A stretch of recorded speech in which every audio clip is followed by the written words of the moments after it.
Salut, prieteni! În acest video vom da o tură de stațiuni. Suntem în luna iulie 2023 și haideți să vedem cum se prezintă stațiunile. O noutate pentru acest an sunt niște legi, să zic așa, date de primărie. Deci o să vă uitați și voi pe video. Nu o să vedem nicăieri legume, fructe. Deci s-a interzis autorizația pentru a comercializa legume și fructe în stațiuni. Asta e valabil doar aici, de la Saturn, Venus, Jupiter, Neptun, Olimp. Și acum intrăm în Saturn. Ceasul este ora este 4:16. Foarte multă lume la plaje. Dar ca idee să vedeți cum se prezintă stațiunile în luna iulie.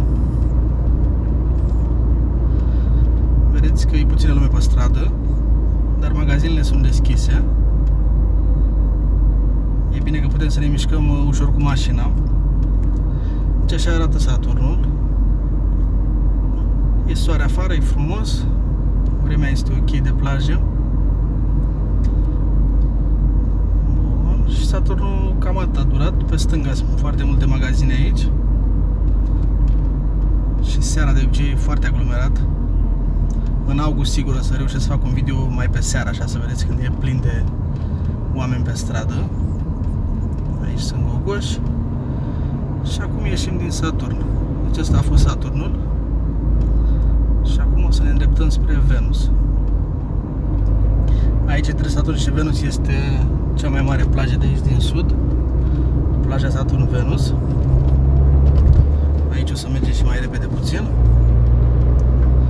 Deci Saturn-Venus.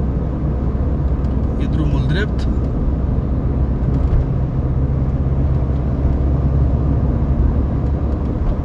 Pe dreapta avem plaja. Vedeți și ăsta de gonflabil, aici e ceva mare de distracție. Mașinile sunt parcate frumos pe dreapta, sunt foarte multe locuri de parcare aici. Și din ce am înțeles sunt cu plată.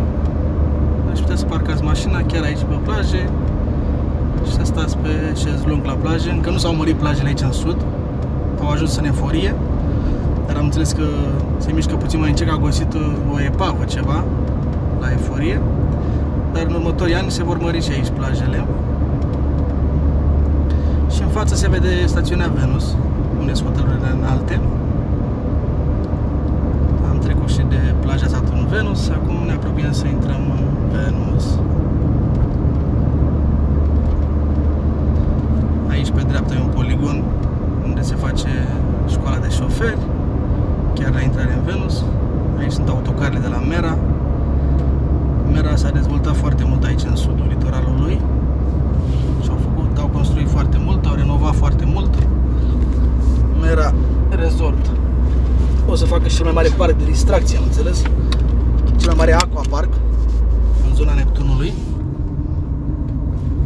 Deci acum intrăm în stațiunea Venus. Stațiunea Venus a rămas ultima cu drumuri, trotuare nefăcut. Deci încă nu s-a lucrat aici la drum, dar cu toate că va fi ultima, poate va fi cea mai ok. Când va fi gata. Saturnul s-a făcut, Neptunul s-a făcut, Olimpul s-a făcut. Vedeți cum arată drumul și trotuarele. De-aia o să mergem mai încet aici, că sunt destul de multe gropi, s-au tras țevi. De-aia și încă nu s-a reparat, pentru că nu tot a fost de tras țevi și n-avea rost să facă drumul. Așa arată la intrare în Venus.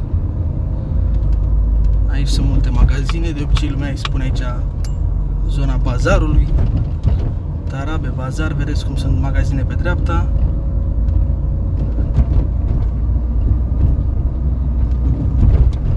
Și aici, chiar în centrul Venusului, se construiește un hotel mare. Am văzut proiectul, va arăta super interesant. Terase și magazine. Și acum pe dreapta o să avem hoteluri mari de 4 stele. Afrodita, Becali Hotel, care am înțeles că s-a vândut, deci o să numească altfel la anul. Dar lumea acum îl știe de Becali Hotel. Aici e și singurul bancomat din Venus, apropo, Alpha Bank. Arăt.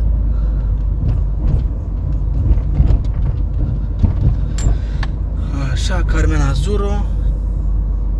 Patronul de la Carmen Azuro l-a cumpărat și pe Becali Hotel, deci unul lângă altul. Am prins și o căruță în față, dar o să o depășim aici.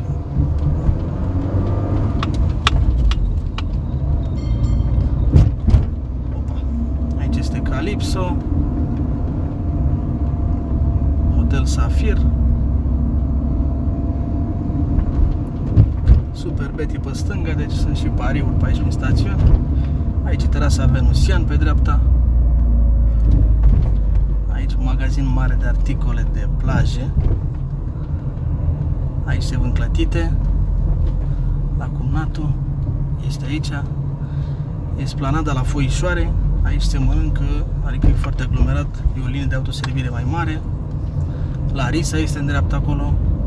Aici tot la fel pe dreapta se construiește un hotel destul de mare, tot care aparține de Larisa. Și asta a fost Venus. Vedeți ce drum avem. Sperăm să se facă cât mai rapid. Pe dreapta este circul aici la Venus. Și am ieșit din Venus acum. Asta este Cap Aurora. Și aici foarte mulți ani a fost liniște, dar a început și aici să construiască foarte mult. Aici pe stânga se va face un cartier de vile. S-au vândut loturile de la primărie. În fața aici construiește Sopra, parcă, tot la fel un hotel destul de mare. Da. Deci Cap Aurora, uitați ce parcare mare aici, e plină de mașini. Se va anima. Înainte era numai verdeață pe aici și hotelurile mari de la armată. Bun, mergem înainte spre Jupiter. Eu încerc să mă mișc și repede, că am fost în pauza de somn. Vara nu prea am timp, de aia postez mai rar. Lucrez zi de zi, de la 8 la 11 noapte, zi de zi. Bun, și acum intrăm în Jupiter. Adevărul că pe aici n-am mai fost nicio de mult. Deci în 2 luni am reușit eu acum să ies, să dau o tură de stațiune. Și acesta este Jupiterul. Destul de aglomerat, adică e multă lume și în Jupiter. Bine, acum sunt la plajă, v-am spus. Deci de aici încolo, după ora 7-8 seara, cu mașina trebuie să mergi pe aici, pe mijlocul străzii, că e plin de oameni. Aici se mănâncă hamsi. Și aici magazine la greu. Deci pe dreapta, vedeți, trotuarul e plin de magazine. Adevărul că e cam mic trotuarul pentru pietoni și au multe magazine. Și în dreapta, încolo jos, e plaja aici la Jupiter. Aici e așa zisul Mocea din Jupiter. Și destul de liber, vedeți, cu mașina circulăm super ușor. Super ușor. Că seara faci jumătate de oră de la Saturn la Olimp. Dar am prins o oră bună, că lumea e la plajă. Destul de mare și Jupiterul. Și încă se mai poate construi pe aici. Mai sunt locuri libere. Tizman aici pe dreapta. La Scoica pe stânga, aici restaurantul la Scoica, aici am făcut și nunta. Magazinul ăsta e, bă, că e deschis. Așa, aici e Majesticul din Jupiter, este unul și în Olimp. Aici s-au făcut niște blocuri în care am înțeles că prețurile destul de mărișoare pentru închiriat. Deci cine a investit aici e zona ok. Și e aproape gata, deci arată frumos aici. Că le-am prins de când s-au ridicat de la zero. Deci că aici blocuri noi. Pe stânga e un camping foarte mare. Zodiac se numește. Și acum intrăm în stațiunea Neptun. Așa arată Neptun la intrare. E la Calul Banana, aici e un restaurant unde se cântă cu muzică live. Aici în stânga la Neptun este parc de distracții. Cine vrea să dea în trambuline și în mașinuțe. Pe stânga tot la fel e bazar, aici Plichindel se numește zona asta. Avem și biserică în stațiune, deci pe dreapta aici este biserică. Facem acum și o cruce, frumos, deci avem în stațiune și biserică. singura din stațiuni. Și cam așa arată Neptunul.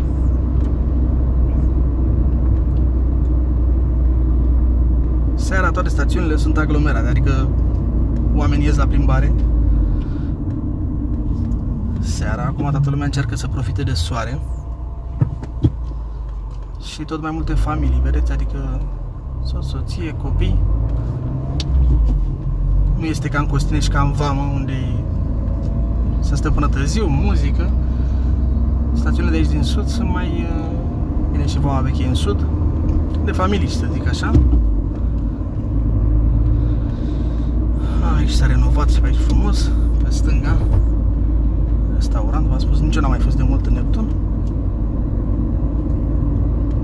Oricum drumul e ok, trotuarele sunt ok. Deci Neptunul e aranjat.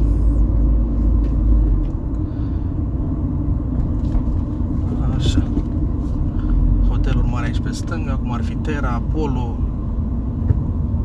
Agora, Miorița. Și acum să zic că sunt un 80% ocupate. Vara asta a început puțin mai greu, adică pe 20 iulie e 80% gradul de ocupare, dar de la 1 august va fi 100%, adică a rămas o lună din plin, să zic așa, 25 iulie, cam așa, 25 august va fi totul 100%.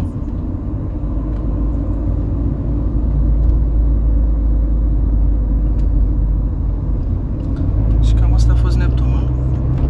Mergem rapid și spre Olimp.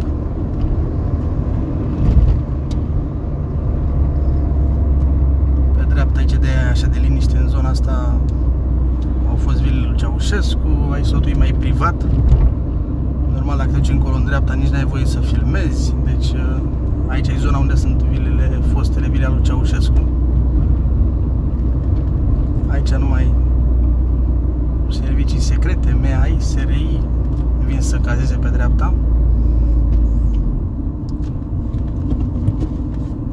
Bine, restaurantul Ambasadorii e deschis, mi se pare că și publicului nu e problemă, dar încolo, mai în dreapta, nu avem voie să filmăm. Deci după gardul ăsta verde încolo, nici pe plajă, nici pe stradă. Și la fel, pe plajă nu poți să ajungi în zona asta în dreapta. Da, aici pe stânga, am uitat să vă spun, tot la fel blocuri noi, aici la intrare în Olimp, tot la fel blocuri noi. Și acum deja am intrat în Olimp. Trotuarele făcute, drumul făcut, aici s-a investit foarte mult în ultimii 2-3 ani, deci tot se ridică, vedeți, pe stânga blocuri. Măcar am încă e pus acolo. Pe stânga aici nu era nimic acum 10 ani, acum e plin. Și mai se poate reînvia o stațiune dacă se investește în ea. Da. Și încă văd că se mai lucrează cât de cât. Acum, normal, în plin sezon nu prea este voie să faci construcții. Dar dacă a mai rămas așa micuț, mai se lucrează așa la finisaje, la ceva. Și aici avem stațiunea Olimp. Văd că este lume pe stradă. Pentru ora asta și în Olimp. E și foarte cald, sunt 30 ceva de grade, vă dați seama, acum nu prea stă lumea pe stradă. Ajungi la spital dacă te bate soarele prea mult în cap. Și haideți să mergem și până la capăt. Și aici, sigur, pe stânga se va face ceva, că e prea liber. Așa, mergem până la capăt să ne oprim chiar la când vedem marea.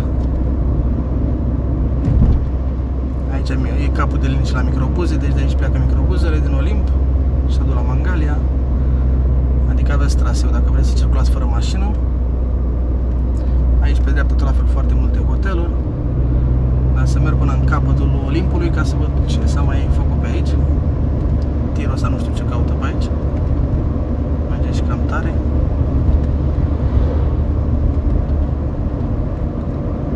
Da, pe aici pe stânga, vedeți, a început deja să se construiește. lucrează puțin.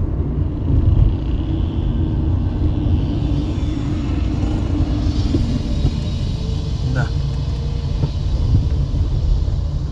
Și aici în față se vede marea. Asta ar fi capătul Olimpului, capătul stațiunilor unde puteți să ajungeți cu mașina. După aia va trebui să ieșim la DN dacă vrem să mergem la Costinești și mai departe. Deci v-am arătat și marea. Aici e Novum, complex șmecher, în dreapta pensiuni, hoteluri. Să las o mașină să mă depășească. Intrăm parcă aici. Da, deci aici o să oprim filmarea. Prieteni, mulțumesc de vizionare și ne vedem la următorul videoclip. Sper să fie în august, într-o oră mai aglomerată, ca să vedeți cum arată stațiunile și când sunt aglomerate. Mulțumesc de vizionare și ne vedem la următorul video. M-am lăsat. Pa!